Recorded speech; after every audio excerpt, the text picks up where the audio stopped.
You are listening to the History Boys. I am Christopher Whedon, and I am a very non-hungover history boy today. Well-rested. Nice. Unlike last time, I feel I was very tired for the last recording. I just chased it with some booze. There you go.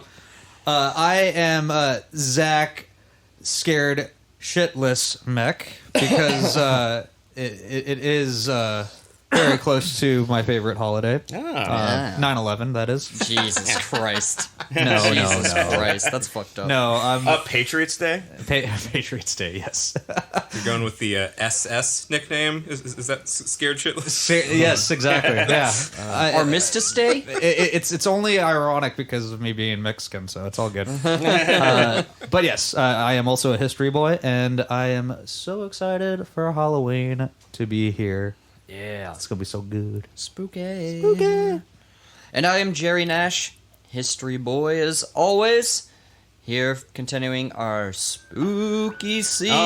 And our resident father, Tyler Armentrout, is still taking care of a small human. Yeah. So, we have with us, again, Replacement history boy, Andrew Stevens. And I think we got Tyler coming back next week if I don't murder him and take his place. Not only as a history boy, but as his child's father. Yes. Yeah. Exactly. I spoke to him the other day. He's very excited to come back. He thinks he's funnier and smarter than Andrew. He made a lot of points. Very angry and drunkenly. He cut me down. Slammed his fist. He sent them to me, as he's telling Chris. He recorded the conversation and sent it to Andrew. He wanted him to know. He wanted him to see how he felt about how he was superior to Andrew. In every way. And he's wrong. Tyler sucks. He's the fucking worst. I gotta kill him. I hate him, and he's stupid, and he's not funny, and he's dead to me. And his kid's weird looking. Looks just like him. Jesus. Looks just like him, but Tyler does look like a baby, so all babies look like Tyler. We've said this before, yeah. Yes. I know, but it's so funny.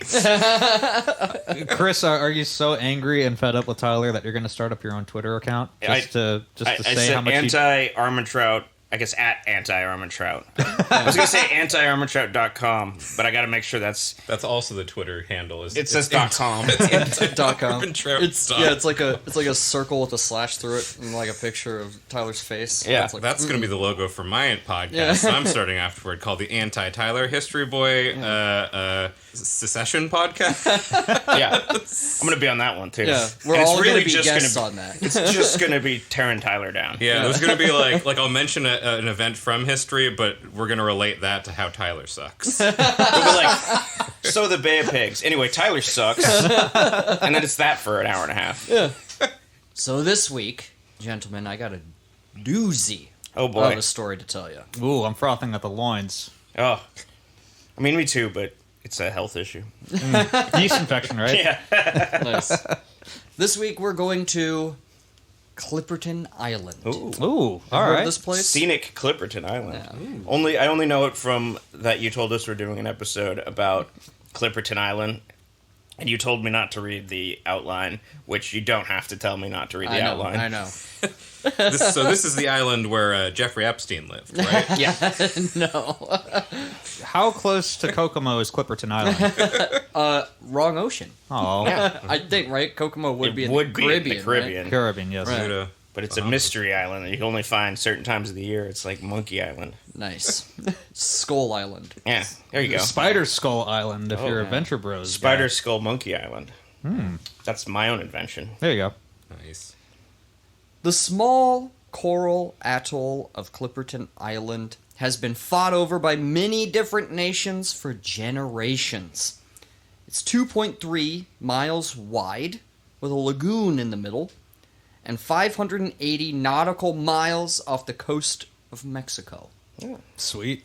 And I sent you guys a picture. It kind of looks like a ring, you know, when you set your drink down. Mm-hmm. It just looks like a ring. It just looks like a ring, and in the middle there's like a lagoon. It's like more lagoon than island. It is. It's more lagoon than island, for sure. Cool. The somewhat freshwater lagoon is only slightly potable. Residents kind of depend on rainwater more so than the lagoon. It's just kind of gross and muddy and nasty. You can drink from coconuts and rainwater. There's really no... Mm-hmm. You don't have to rely on the lagoon. There is sparse vegetation. It is covered in orange crabs, and they're poisonous if you eat them, so you don't want to eat them. Oh, I love me some crab, though. Yeah, I know. You don't want to eat these ones. Give me some Dungeness. And, like, if you ever see, like, you can look up footage of, like, what Clipperton Island looks like today, and it's just crawling with these crabs. Sweet. And just there's birds everywhere. It's not inhabited, I assume. It's not inhabited. Yeah. No. It's inhabited by crabs. Yes, it is. And birds. Lots of birds. Like Tyler's crotch. Got him. This is now the Tyler Roast podcast. Yeah. It's surrounded by treacherous coral reefs with swarms of sharks around it. The island is constantly rocked by tropical storms and hurricanes from the months of May to October. So it's a inhospitable place. A paradise, if you will. A paradise. Yes. Put up a parking lot. There you go. So why would the most powerful nations of the Earth fight over this speck of land in the middle of the Pacific Ocean? They do? They do. They have been. Can I make a guess? Go for it. It is a portal into an alternate dimension where gold is grown on trees. So there's gold trees everywhere. No. So like the billionaires want to have this portal so that they can be rich for all of eternity. Yeah. Nope. I'm going to choose to believe him over you, okay. Jerry. They couldn't see me pointing, but I was pointing at Zach. Yeah. I believe Zach. There's actually very few palm trees, too, and that's, like, one of the only natural... They have, like, these creeping vines on, like, the okay, ground. So they're gold vines. It's fine. This place sounds scenic as shit. Sounds rad. Covered in guano. Ooh. Talking straight. Delicious. Poopy. Yeah. That shit. Yeah, well, and bird shit in this case. Oh, okay. All right. And, yeah, petrifies. You can use it for fertilizer. Or... just plain eating. I saw Ace Ventura when nature calls. Or for the use in gunpowder. Oh, that's why it's so stinky. Yeah, the island actually reeks of ammonia. When it's not raining, it reeks of ammonia. Cat piss. Yep. Cool. Yep. Guano is high in nitrogen, phosphate, and potassium. So yeah, it makes a great fertilizer, and yeah, it's like key elements in gunpowder. It's like a banana. Yeah. Not quite. It helps your vision, right? My patented banana gun. Shoots bananas. Yeah, like Donkey Kong. Yeah. So the generations-long battle to occupy the island for this resource alone would ultimately lead, purely by chance, mind you, to a horrid display of human callousness and inhumanity. Cool. Sweet. Now, the tiny island was discovered by Spanish conquistador Alvaro Saavedra Cedron. Is that how you pronounce that, Zachary? We're going to say that's how you pronounce it. Okay. Probably fucking that up, but who knows. Yeah, he discovered that on the 15th of November in 1528, and he dubbed it Isla Medanos? Isla. Yeah. You pronounce the S. Yeah, dude. Well, because there's another French pronunciation, and you don't. This guy's Spanish, though. Spanish. I know, I realize that, but I know more French than Spanish, so it confuses me. Well, we're keeping this all in right now because I know. Spanish. I know from I realize this. I know from Isla Nublar, Jurassic Park. That's how I know it. Yeah. And Isla Sorna? It's the other one. One from Jurassic Park 2 and 3. Yeah. Nice. Got a Spinosaurus right on there. Yeah. Or Puerto Rico, La Isla de Encanta. Okay. Puerto Rico. Yeah, Zach. He can roll his own. Puerto Rico. Puerto Rico. Yeah. Gracias. It was sort of forgotten about, though, and rediscovered by French mariners in 1711. I love that Okay, so this is why you got confused. I'm sorry for it. Yes.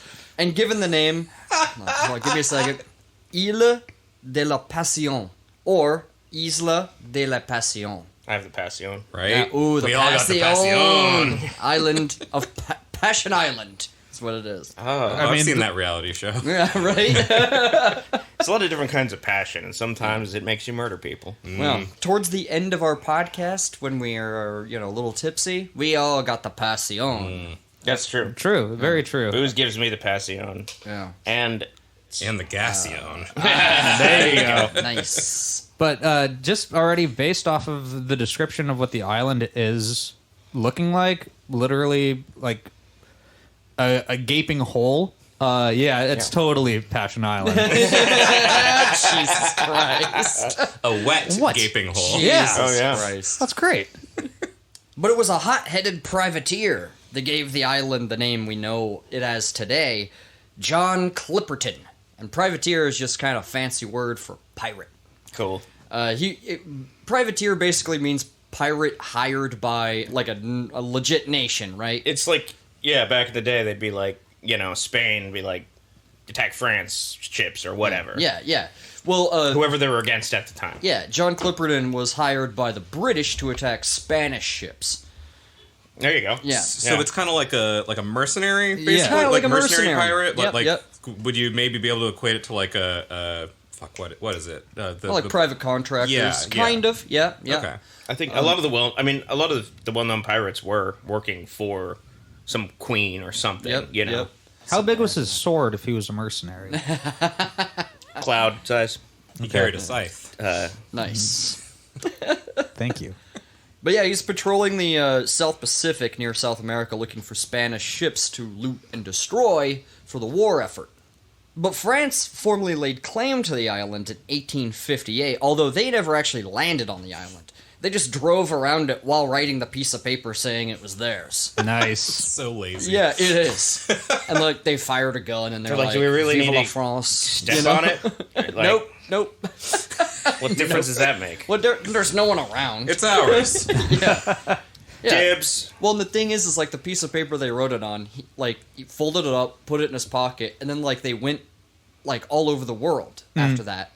So no one knew that it was Francis. He didn't tweet it? No, no one was really aware there was Francis. There was small articles in certain newspapers in certain areas of the world that were like, France has a new island, but no one really knew about it. Right. I feel like if I read that article, I would not care. Right. I would like glaze over. Right. It was probably like in the back. It was like a small, teeny tiny article. Yeah. It's like right next to the obituaries. Yeah. Or like classified section. Legal notices. Nobody ever reads those. So yeah, because no one knew about it, the United States and Mexico also laid claims on it. Yeah, that's what I saw coming. Yeah. Nice. The United States passed the Guano Islands Act of 1856 that basically said the U.S. could occupy any guano-rich island that wasn't claimed or inhabited by anyone else. They didn't make an amendment for that?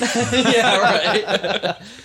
Yeah, this is like after Mexico laid claim on it. They're like, well, we can do it if you're not there or we're unaware that you do have a claim on it. But, like, now there's all these people like, wait a minute, it's mine. No, it's mine. And, like, Mexico, they were like, once we got independence, we got all of Spain's land. So that's ours. That's Spain's. France is like, it's not Spain's, it's ours. And the U.S. is like, whoa. We'll just take a private company up there and we'll do whatever the fuck we want. And so are the British, too. Right. So since France's claim was obscure at best, the race to get to the Guano Island was on, and no one seemed to care whose island it really was. They just wanted that money from that guano. I'm picturing a Wacky Races style scenario. Like rat race, Fucking yakety sax is playing in the background. Yeah. Now, almost every attempt to occupy and mine the guano on the island resulted in failure. Killer birds. Well, it's expensive. But Kill all those birds. A group of ambitious Americans in the late 1890s convinced investors in San Francisco that millions could be made from the guano deposits on Clipperton Island. So, yeah, all these people gave them a bunch of money to go down there and get it, because they were like, we could make at least $50 million on these guano deposits. Is guano still sought after to this level today? Not to this level. Okay. No, it's still used for fertilizer and whatnot, but it's not nearly the money-making thing it used to be, because you can't make... We don't really make bullets out of it anymore. I mean, I suppose you could, but... So they all went down there. This group, this private company, invested in them, and they went down there and they set up a small community to mine it and take it back. However, because the guano on the island turned out to be of a lower grade... Fuck! It's that shitty shit. Yeah. And any sort of settlement on Clipperton Island relied heavily on frequent supply ships. It was extremely expensive to maintain, and ultimately not worth the trouble. I need all that good shit. Yeah. Well, just they couldn't afford to, like, pay the people that were there. They couldn't afford to, like, pay for any of their overhead. It just instantly turned into a disaster because of just how often they needed resupply ships. Oh, sure. You know, all the time down there. You can't. There's no food. You know what I mean? Mm-hmm. There's nothing to eat, really. Guano. There's fish, and there's a few coconut trees. And there's sharks. I could totally fuck with some fish. I'd hang out on Stinky Island and just sit there fishing the entire time. Get some of that mahi-mahi. Ooh. Yeah. Oh, now you're All you talking need to my be level. full is the passion. So the British even tried to occupy it as well, building permanent structures, houses, and even like a garden so they could actually grow some food to eat, you know, for the small group of people that they had there. But it didn't really go well either. And, you know, the Mexican government was actually okay with the British being there, and they wanted to reassert their claim on Clipperton Island. So in the early 20th century, President of Mexico, our old buddy Porfirio Diaz, Oh, God. reasserted Mexico's claim on Clipperton Island and established a colony there. And Cool. As I said earlier, Mexico believed that their claim came from their inherited lands from when they got independence from Spain. And to annex Clipperton, they would send a colony of over 100 people to inhabit and mine the island for guano, because they were still interested in the guano. Were the Americans on the island like, these Mexicans are coming in and taking my job? There were still a few Americans there when they came over. I wonder if there was a thing like that.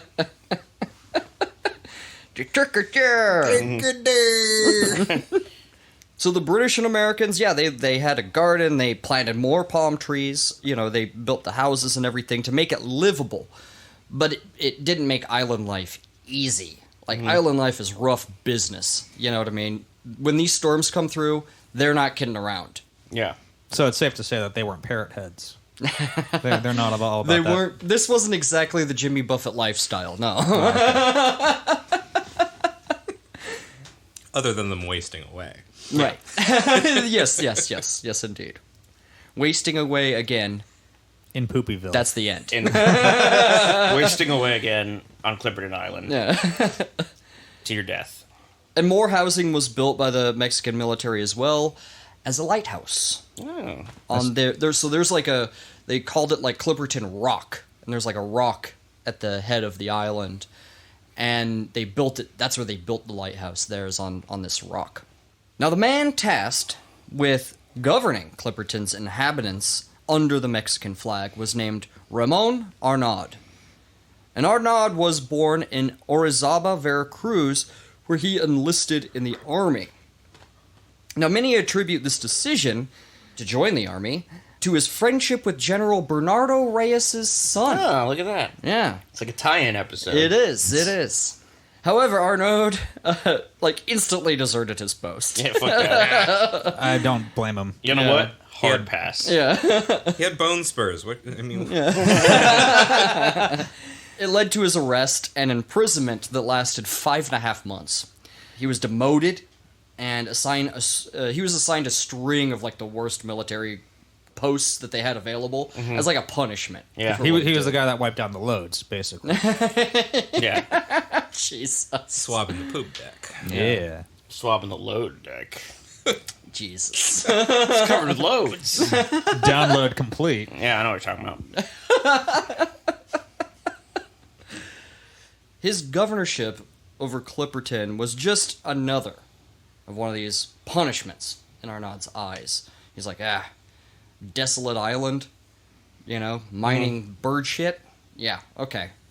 Yeah, this makes sense. Thanks a lot, pal. Yeah. He's the leader of Shit Island. Yeah. He actually turned it down. He was like, I don't want to do that.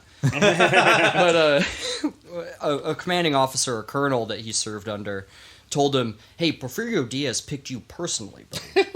So you better go. And Sounds he's like a fuck you. Yeah, well, and he goes, well, if Porfirio Diaz chose me personally, yeah, I better go. He's like, you know who deserves Shit Island? Yeah. Arnaud, he spoke English, Spanish, and French, which would make his governorship over Clipperton much more easy. You know, because a lot of people that were working there, trying to get the guano out, like, they came from all over the place. There was Italians and Chinese. There were French and, you know, Americans. There was a bunch of people there from all over the place. Crazy. Yeah, trying to get it out. So he took the assignment, and he took it very seriously because he wasn't going to go back to prison for, you know, deserting another post. Tired of wiping down loads. So Ramon Arnaud moved to Clipperton with his wife Alicia Arnaud in 1906, along with a small garrison of Mexican troops, guano miners from all over the place, and their families to settle the island. Although they were at the complete mercy of supply ships, the island thrived for a short time, even building a small railroad. Ramon and Alicia, like many other couples in the early years of the settlement, welcomed their first child while on Clipperton, a boy named Ramon Jr. Ah, sweet baby Ramon. Yeah. Yeah, there you go. And supply ships, as the kind of time drew on, started to grow more and more infrequent, which made the residents of the island increasingly anxious. What they didn't know is that Porfirio Diaz had been in talks with France to hand the island back over to them, for reasons that become clear later. Yeah. Mexican Revolution. Yeah. This is 1906. Shit started to hit the fan, you know. If you're curious about what he's talking about, listen to our Mexican Revolution episodes. They're very good. We did them early on, and well, and why would Porfirio Diaz want to give Clipperton back to France when they wanted it so bad? Where is he going when he leaves? Oh yeah, from Veracruz? He's going to France. That's right. Fucking right off. And when he gets to France, he wants to know that the French are going to treat him okay. Right. Because let's face it, Porfirio Diaz, he went to war with the French. Yeah. You know, several times. It's a bit of a Trump-Putin situation there. Yeah. When Trump says that he needs to leave the country if he's not elected. Exactly. Yep. Yeah. Where do you think he's going to go? Either Russia or Saudi Arabia. Russia's got more white people, so he's going to lean that way. True. It's true. So supply ships that did come, you know, they came with word, you know, and they warned the governor Arnaud of the situation that was transpiring in Mexico and how alarming it was becoming. They're like, hey, dude, shit's starting to pop off in Mexico. You might want to get out of here. And he's like, no. I'm not going to desert my post. It's going to be fine. You know. I'm not going to desert my post again. Yeah. Right. Exactly. That was what last time. Yeah. And they were like, okay, man. You know, and then they left, and Arnaud remained steadfast. However, he did return briefly to Mexico City to negotiate more supply ships. He's like, we need more supply ships, and the fact that these are coming more and more infrequent, that's a problem, you know? Mm. And Arnaud was actually trapped in the city during the 10 Tragic Days. Oh, really? In which several revolutionary forces were fighting for control over Mexico. The 10 Tragic Days, this is when Madero was captured and brutally shot in the alley. Right, yeah. You know what this reminds me of? Like Arnaud in Mexico City as this is hitting the fan? It reminds me of that scene in Apocalypse Now where they're at that bridge that keeps getting blown up. Mm-hmm. Oh, yeah. And he's like going through and like he asks that guy like, who's your commanding officer? And he goes, ain't it you? You know, like I imagine Arnaud like, what am I doing? You know, everything's exploding, and like the only person he can find that has any sort of control or anything is Victoriano Huerta. Oh yeah, the man that would take control over Mexico. Right, now. right. Considering, you know, Arnaud's a military man, but he doesn't really have any loyalties. Like, this is not really his fight He's been away during all of this stuff. He doesn't have any idea what's going on. He's a regular Armentrout. He's just a coward. He had never heard of Madeira. He had never heard of Huerta. You know what I mean? So, like, he asked Huerta, like, hey, I don't know what's going on here, but I need more supply ships. Can you hook me up? And Huerta agreed. So Arnaud went back to Clipperton. Like, that's done. All right, I got supply ships figured out. But the ships, however, stopped coming altogether. And everybody, when he left, everybody... And it was sort of a good thing for Arnaud at the time, but everyone recognized that as he left, it's like, oh, there goes one of Huerta's men back to Clipperton. Everyone would remember that. You know what I mean? Yeah. So in 1914, a shipwrecked American vessel was stranded on the island. And when another rescuing American vessel came to pick up the castaways, they had unfortunate news for the residents of the island. Supply ships wouldn't just be coming anytime soon. They wouldn't be coming at all. They were like, you're not getting another supply ship, pal. Oh, dear. No one's coming. There is a revolution in Mexico right now. Huerta is not doing well. No one else knows that you're here. No one has made arrangements to make supply ships over here. In fact, the last supply ship that you were supposed to see was sunk by revolutionary forces in the port of Acapulco. Fuck! And they're like, on top of this, World War I just started, buddy. So the Americans don't give a fuck about you. He's like, wait a minute. The British don't care about you. World War I? The French certainly don't care about you. Everyone has forgotten about you. Everyone has bigger fish to fry than little Clipperton Island here. You're not getting supplies, maybe ever. And that's nuts. Yeah. Can you imagine just being stuck on that island, having no idea what's going on in the world, then finding out not only is your country in the middle of a civil war, the entire planet is in an even bigger war. Yeah. The entire world's on fire. The whole world is on fire. The entire world is bigger fish to fry to worry about you fucking surviving here on Clipperton Island. Yeah, no one's coming to save you. It's just one stinky ring inside of another stinky ring inside of another big stinky ring. Yeah. Stink ring inception. Stinkception. Stinkception. And so they took, like, the remaining Americans and anyone else that wanted to go. And they're like, you sure, Arnaud, you don't want to take you and your family and literally everyone else? We'll take you. And he was like, no. It'll be okay. It's like, how bad could it be? Yeah, he was being optimistic. He had no idea of the gravity of all of this stuff. It's like, they're in a small skirmish. Yeah. Poncho who? Yeah. So the supplies on the island would last them another 5 months. And considering they had a garden and houses, it should be fine. And surely someone wouldn't forget about them. Somebody would remember that they were there and send for supplies. You have to be alive to remember. Yeah. That's a big thing to be banking on. It is. And I honestly, man, boy, if I was Arnaud, I would have gotten the fuck out of there. Like, the fact that he stayed is like, dude, well, do you think that, like, you have the benefit of, hindsight and history to understand, whereas he was like on an island being like the whole world's at war. No, it couldn't be that bad. And he's also supposed to be like the leader. And he's the second. He got in trouble for leaving last time, exactly. So he's probably like, this little war is not gonna. I'm not going to prison just because a little war's stopping supply ships. It'll be fine. I don't want to leave the island of Passion. Yeah, he's lousy with the Passion. Yeah, when the ship actually did arrive in Acapulco, they asked if anyone could send relief supplies to the beleaguered colonists on Clipperton Island. But no one wanted to send supplies to a supporter of the traitor Victoriano Huerta. So they're like, fuck that. That didn't work out. Yeah. So no one wanted to do that. The colonists on Clipperton didn't know about any of this. No idea.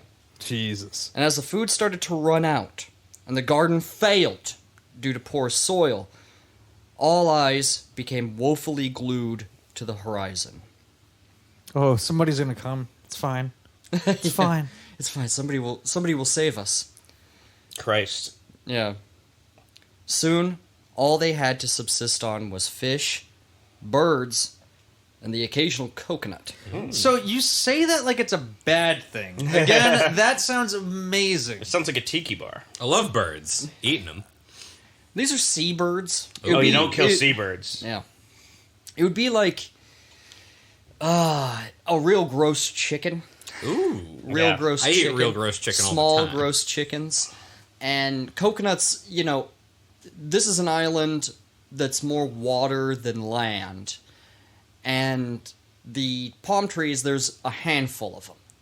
And they only produce so many coconuts so fast, right? Sure, yeah. So you don't have very many coconuts. That's the thing. I don't give a shit about the coconuts. It's all about that fish. You make yourself a little ceviche, a little sushi, a little something. You know what I'm talking about? Well, the thing is Cool. about this diet, though, is it doesn't have any vitamin C in it. Oh, that's how you get scurvy. Yeah. You know what? The whole problem is it's bad luck to kill a seabird. It is. You learn that from a movie. Yeah, The Lighthouse, which is a great movie. It's a dope-ass movie. I seen you sparring with the gull. Still haven't seen it. Oh, So God. good. Me neither. I'm not getting spoilers, but that's more for the audience's sake Yeah. than you assholes. So yeah, consequently, the men contracted scurvy from lack of vitamin C because they were letting the women and children, which there was a fairly large population of women and children, they were letting them have the coconuts, which had the vitamin C. Sure. So they all got scurvy before anyone else did, and they just started dropping like flies. Yeah. Now, early symptoms of scurvy include muscle pain and weakness, which develops into joint and bone pain with shortness of breath. Guys, I think I have scurvy. Or COVID. Yeah. Gums start to break out into sores and bleed. Loosening teeth, which sometimes makes your teeth fall out. Yep, all that. Yeah, I got it. The skin turns rough and is easily bruised, and the body loses the power to heal itself. Oh, no. The body starts to dry out, starting with the mouth and eyes. And unchecked, jaundice occurs, swelling from fluid building up inside the skin and around vital organs, fever, and convulsions. The brain and spinal column are affected, causing delusions. Death occurs when the body hemorrhages, and the victim bleeds to death inside their own skin. Fuck, that is... It's gnarly. Whoa. Yeah. What a way to go. Whoa. Brutal. Yeah. I It's wonder brutal. if Carcass wrote a song about having scurvy. Because holy shit, that is... Woof. Super metal. I love it. It's insane. Yeah, it's it's I mean, insane. I don't want it, but that's such a And cool I depiction. wouldn't mind my enemies getting it. Right? Well, and with no vitamin C, you helplessly watch as somebody just dies from it. You know what I mean? As we go on. How does Donald Trump not have scurvy? Like, there's no way that guy eats fruit. True. Is there vitamin C in McDonald's? There might be. Well, he is a giant orange man. Who Yeah. knows? Maybe he produces his own vitamin He is C. what he He eats. gets the orange applied to him through his skin. Jesus. It absorbs. He's a roach. Yeah. He can't. You big alien roach man. Yeah. We've He covered survive this. a nuclear This is winter. true. Or summer. Or summer. The sunny days of Of the nuclear summer. Here on Passion Island. It's very Fallout. Yeah, it is. It is. For the colonists on Clipperton, there was nothing to be done for these unfortunate souls, and their bodies had to be buried in shallow graves where they were constantly being dug up and eaten by the crabs. So metal. It's the second recent story where people were buried in Dug shallow up. graves and dug up by animals. Yeah. Didn't that happen to Amelia Earhart? Possibly. I think there's Oh, a it could've theory been. out there that she was eaten by crabs. Well, Fucking if, crabs, man. What a way to go. yeah. Though you probably die and then get eaten by crabs. Yeah, you'd already be dead, but Hopefully. body eaten by crabs. Could you imagine being eaten by crabs while still alive? That'd be fucking That'd be metal. you'd have to About be giant pretty. ass crabs. You have to be pretty incapacitated. What if the crabs are really big? The These coconut are pretty crabs. good sized crab. I'm talking like a giant crab, like You're thinking of like a Dark Souls crab? Like one of those Sure. giganto super boss crabs? I'm talking about one like attacking the city. You know, Oh, yeah. Oh, yeah. Oh. Okay. Like Crab a Godzilla style. Yeah. Crabzilla. Crabzilla. I got Isn't there a Crabzilla. movie where a giant crab does attack a city? You know what I'm thinking of? Yeah, is probably back some in the day, there was 1950s Z film or something. There was an Onion video where it was pundits talking about this great giant marvelous crab that this like evil like mad scientist made, and all the pundits are talking about how great the crab is. It's so good. That feels It's right. from like 12 years ago. Yeah. So by 1915, 3 years after the last supply ship, only 26 remained, mostly women and children. The situation on the island was getting desperate, and according to Altagracia Quiroz, did I say that right? Yep. Quiroz's diary. She was one of the female survivors on the island. She was 20 years old. She wrote on August 5th, 1915, that giant storm clouds started to form in the distance. And Ramon Arnaud became convinced that he saw a ship on the horizon. So they had to do something. Now, whether or not this was true cannot really be known. Because from what I gather, no one else saw the ship, but he was convinced that he saw a ship. He probably had scurvy and was hallucinating. He was hallucinating. Right. And I think the rest of the men, the last of the men that were there, also did, and they were also delusional. And with this giant storm forming on the horizon, I think it just put him under a lot of pressure, and I think it was just a boiling point. So he gathered the last of the men together in their small boat, their only boat. It was like a small whaler boat. And they decided that they were going to make a desperate dash to the distant ship to be rescued. Now, from the beach, the women watched the men launch the boat into the surf. And what little hope they possessed was dashed, however, as they watched in horror and disbelief, as there seemed to be some sort of struggle aboard the small boat. They couldn't tell exactly what was happening, if a fight broke out, or if the boat was taking on water, they couldn't say, but the boat capsized, and all of the men drowned. I like to think Jesus that it was Christ. just a fight. It Like, could have they been were a fight. Because How dare you say that about my mother? And they start just clocking each other, and then they end up all drowning and dying. They all died, yeah. Yeah. That sucks. Boosh. Yeah, it's super shitty. But they didn't have time to mourn, however, because that storm was a hurricane, and it began to pummel the island. And the women and children had to gather in the basement of one of the houses, where a very pregnant Alicia Arnaud went into labor that very evening during the hurricane. So basically, they should have been listening to the Scorpions because she was about to get rocked like a hurricane. Nice. Jesus Christ. I just think that's nuts. Like, storm is coming, all the men die. Oh yeah, it's completely fucked. And you Now- see this hurricane coming hurricane's toward coming. you. Like, ooh. Now you go into labor. Did this day get any worse? Seriously. She gave birth to a baby boy Oh. and named him Aniel. Or Angel is how... Angel. Angel says Aniel. Angel. Angel. Angel. Yeah. Okay, fair enough. When the storm was finally over, the women emerged from the basement to see the entire island destroyed. Their homes, everything was gone. There was one small, brief ray of hope, though. A man walking through the rubble. Jesus. Batman.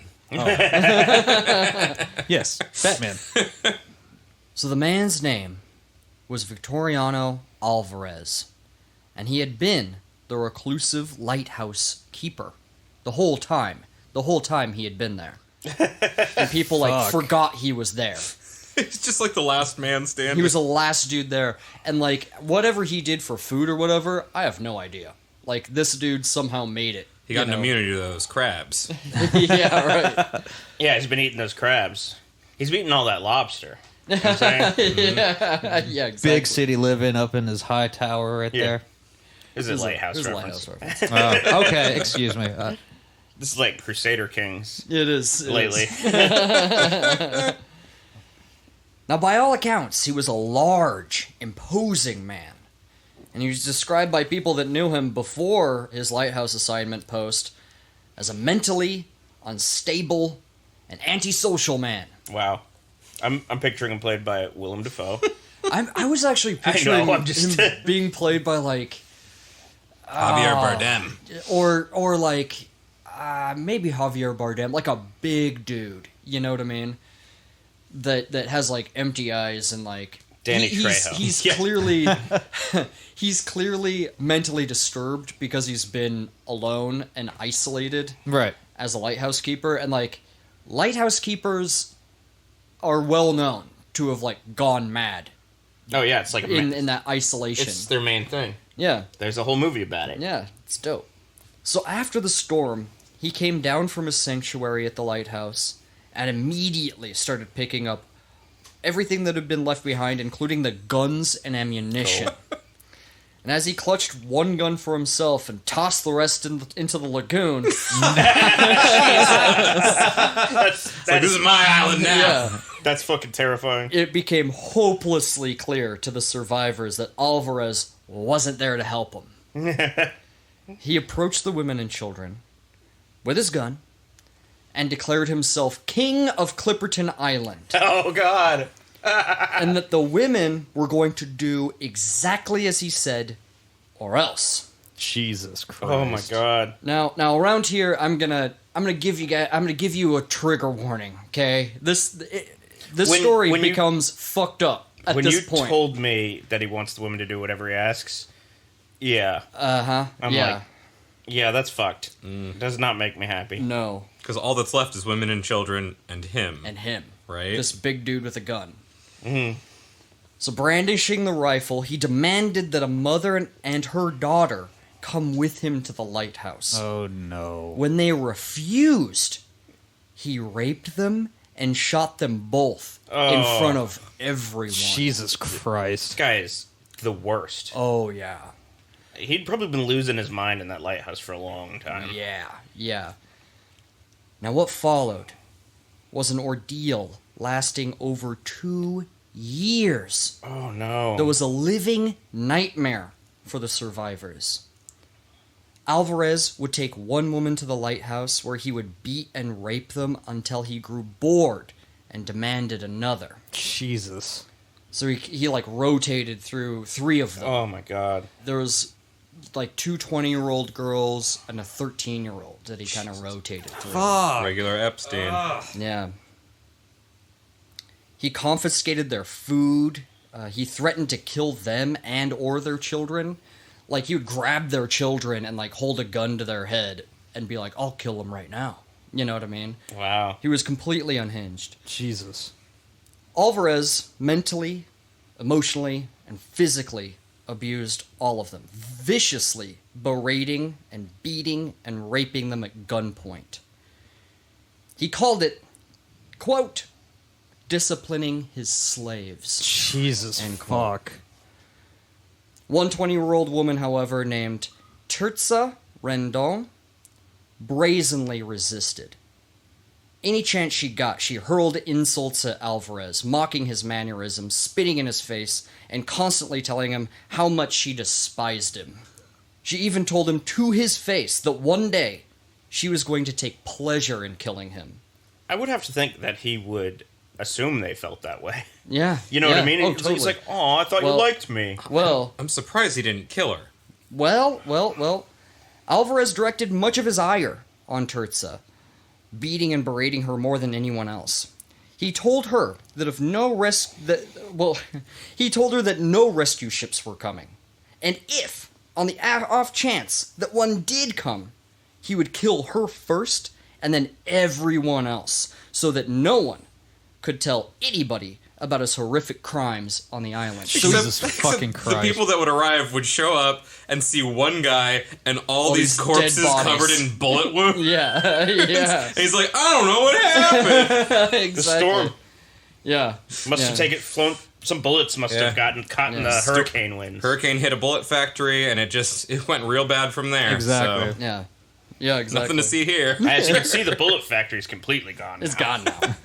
Nothing remains of the bullet factory. There's guano. You couldn't see what I made the bullets out of. And the women talked about killing this maniac often. They just need to find the right time.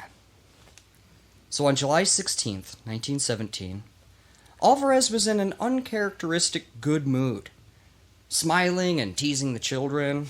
I like that I'm gonna kill ya. Yeah, I'm pretty much like pushing him and like him teasing the kids is him in a good mood. Yeah, exactly. That is classic psychopath behavior. Oh, though. yeah. It's like He knows what he's doing is wrong.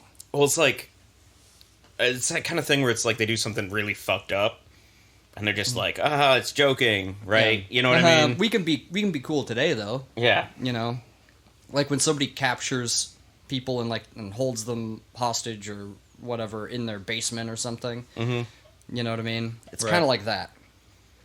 So maybe he had let his guard down, is what they thought. He was outside his hut below the lighthouse that was above, and he was cooking a bird that he had caught over a fire when he sent for Alicia Arnaud to be his new twisted plaything. Ugh. So a plan was hatched. Tirza and the now 7-year-old Ramon Jr. would go with Alicia to the hut. What they would do, their plan was, they would start a diversion, and one of them would sneak inside the hut and try to grab Alvarez's gun, taking the enormous risk of whether or not it was loaded or not. But they had to do something. So as they approached, Alvarez became enraged that Alicia didn't come alone. And he started screaming and berating Alicia while Tirza slipped into the hut. And she didn't see the gun, and she was fueled with just pure adrenaline at this point, so she picked up a small sledgehammer. Oh, fuck yeah. She approached Alvarez from behind and bashed him over the head with the hammer. Oh. I'm imagining like there was like a Pulp Fiction style. She sees a katana. Yeah, and she yeah. sets that down. Yeah. Picks up like AK-47. No. Yeah. Sledgehammer. Yeah. This ought to do it. Yeah. She didn't stop there, though. She crushed his head into a pulp and beat him over and over and over again, even producing a knife at one point and stabbing and slashing at him, shaking with rage. Jesus. Several others had to pull her off of him.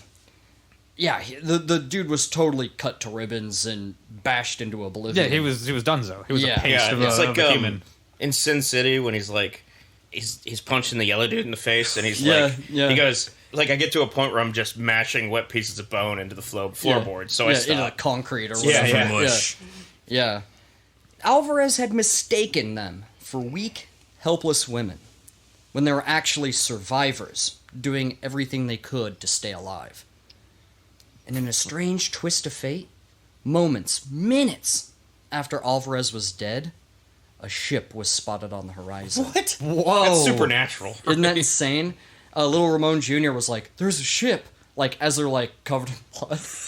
And, like, they're like, if this would have happened an hour beforehand, or a few minutes beforehand, and Alvarez had seen that ship, they'd probably all be dead. Right, yeah. You know what I mean? Wow. It was good that they decided to do it now. Jesus The weird, one Christ. weird thing about this story is that everything goes wrong at the exact same moment.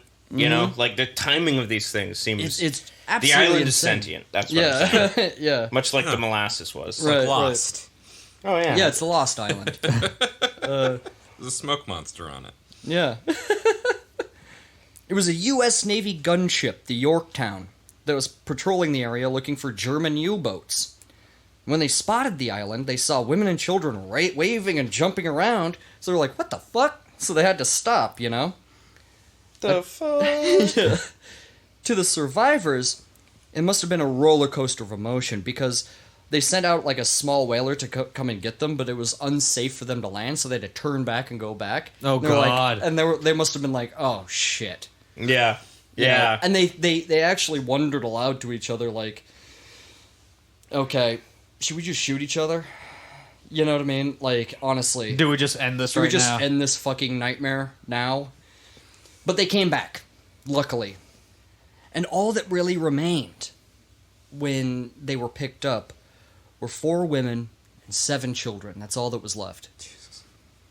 The crew of the Yorktown noticed that the survivors insisted on leaving immediately, and that the children were small for their age and totally malnourished. And little Angel Angel. was suffering from rickets, and he actually couldn't walk. He actually had to be carried onto the shit. boat. And when they boarded the boat, they recounted their story of the story to the ship's captain, Harlan Page Perrill. They told him about the supply ships and the scurvy and the failed attempt at getting rescued, and the storm and everything. And when asked about the fate of the lighthouse keeper, they said he had died that very day, too, of scurvy. Blood scurvy. Now, Lieutenant Kerr of the Yorktown was tasked with scouting the island and knew that they had to take a look at the lighthouse at some point. Now, what they found was the smashed corpse of Alvarez, and the crabs had already started picking at his body. It didn't take Columbo to figure out that this guy didn't die from scurvy. Like they brought Columbo back. Oh, yeah. It was a recent episode where we were we're talking about Columbo. Peter Falk. Yeah, Peter Falk. So when Lieutenant Kerr got back to the Yorktown and he gave his report to the captain, the women were asked about what they had found. And they broke down and they told Captain Perrill about everything and how they were treated and what had been done to them. Captain Perrill, I mean, he was sympathetic to their cause. Sure. I would hope so. Yeah, and risking an international incident and court-martial for not reporting a murder, no matter what happened, he swore his men to secrecy, and he accepted that the lighthouse keeper died from scurvy, and he took him back to Acapulco, leaving Alvarez's body to the crabs. That's a good guy. Yeah, it is. It is. Yeah, that was the right thing to do. Yeah. It was, yeah. And I think those women seeing some kindness was long overdue for them. My goodness, yes. Yeah, considering his name is pretty much Captain Peril, it's good that he didn't put them in it. There's a picture of the survivors on the Yorktown, right after they're rescued, and the looks on their faces are insanely haunting. You can just tell from looking at them that they've been through objective hell. Mm-hmm. You know what I mean? Just the worst of the worst. Now, weirdly enough, just as they entered the port in Acapulco, Alicia's father, Felix Rivera, was on a different ship that was also coming into the port.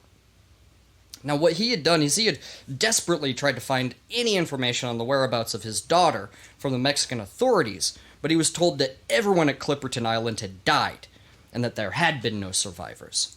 What a weird coincidence. Yeah, it's an insane coincidence. A lot of that here.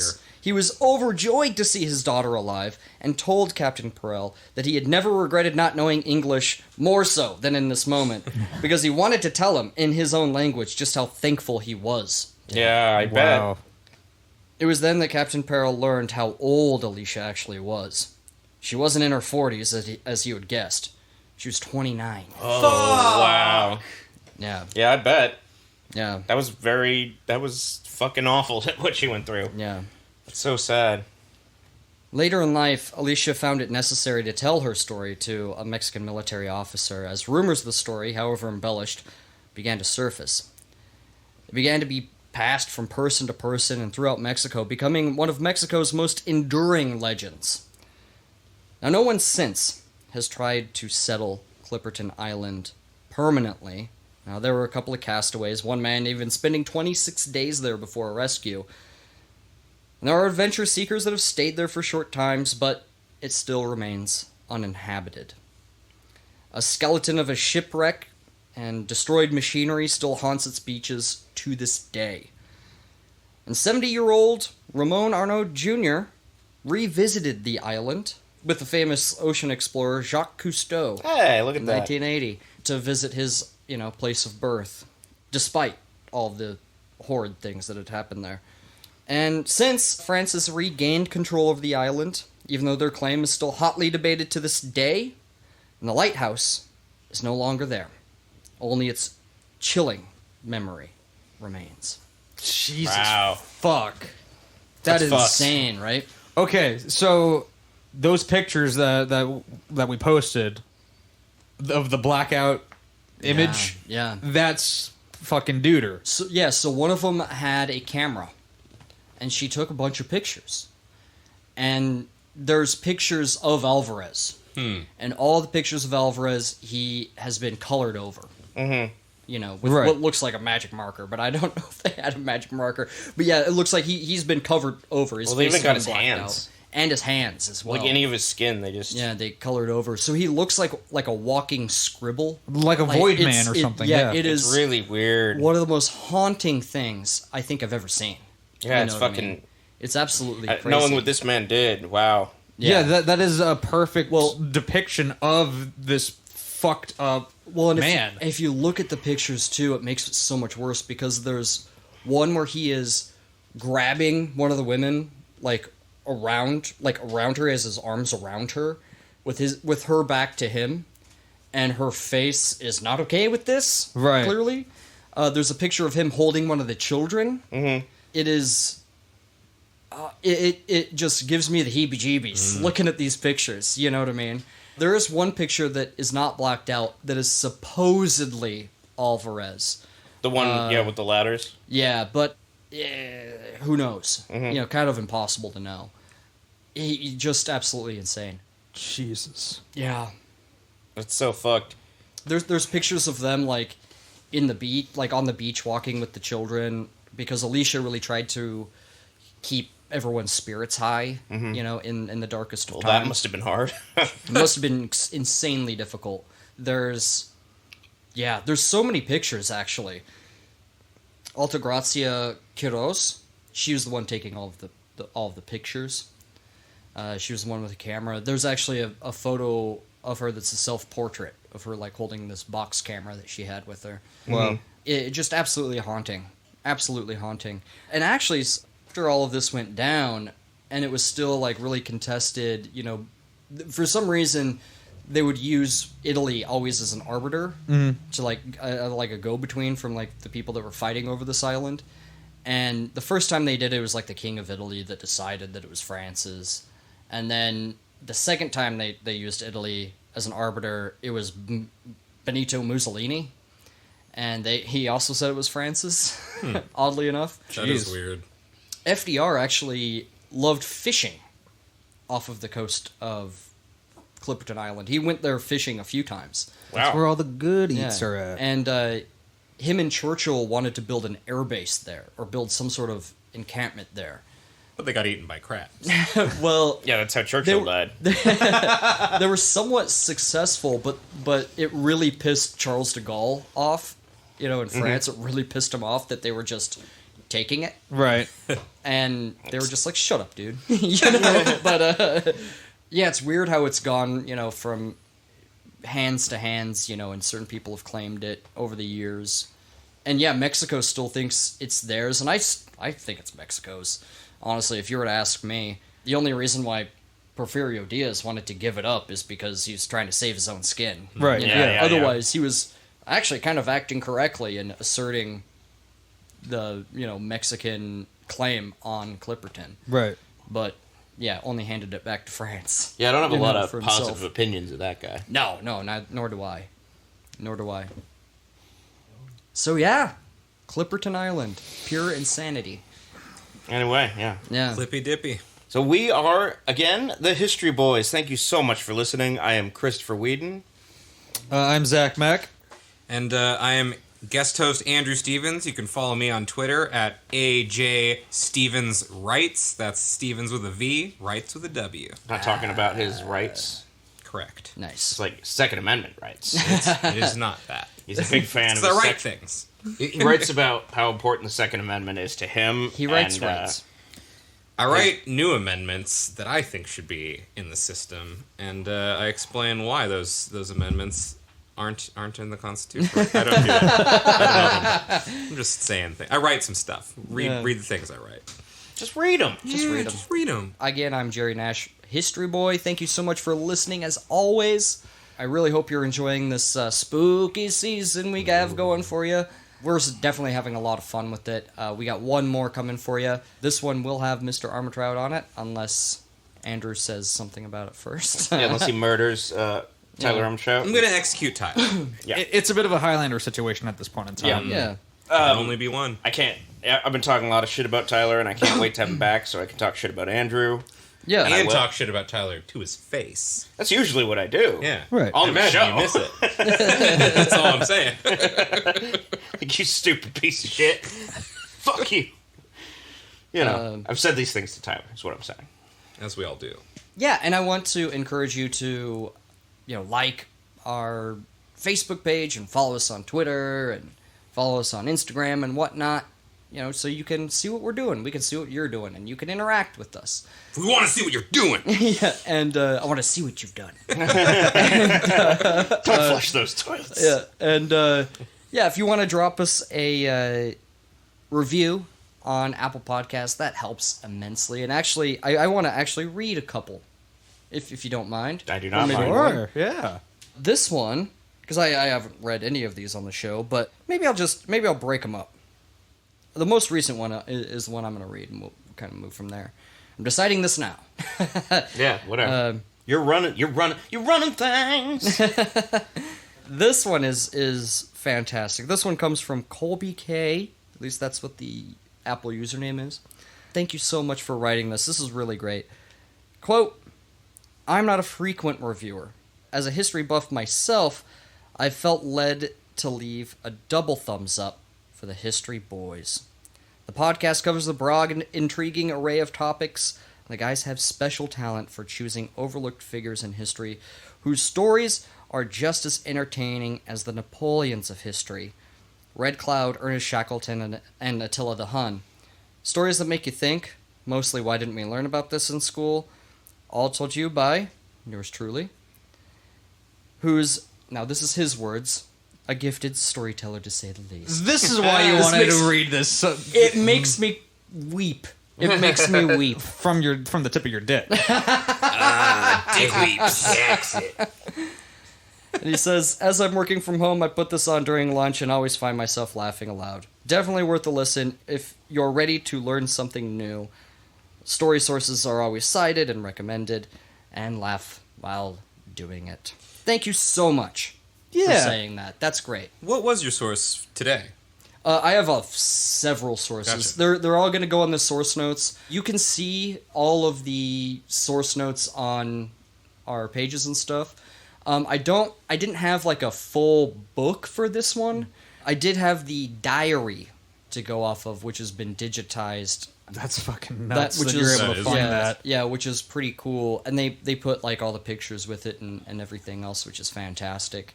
All of our sources can go in there. And if you join our Discord by donating to our Patreon, I always recommend books on there as well, usually from things that we've done episodes on in the past. And we can get on and chat with all of us like we've done in the past.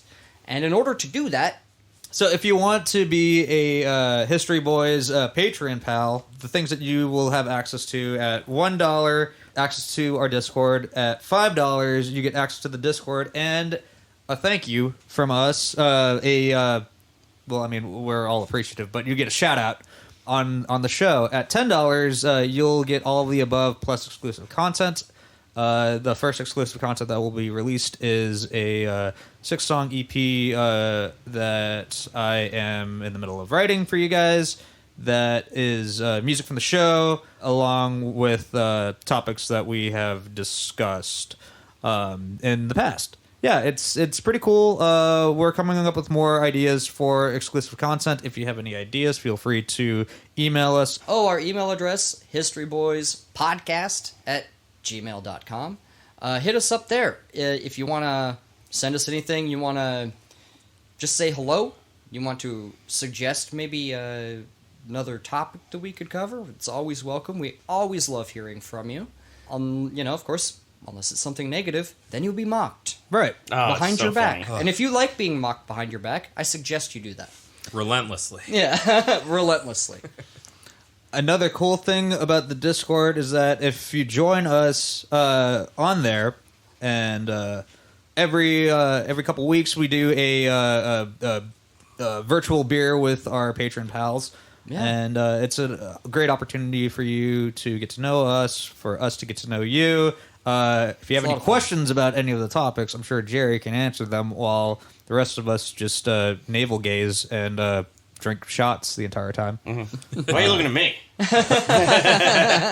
I mean, I was looking at you for a sense of camaraderie more than anything else. Yeah. I don't know why I took it personal. I felt attacked in that moment. Thank you again so much for listening. And as always, Love you, bye.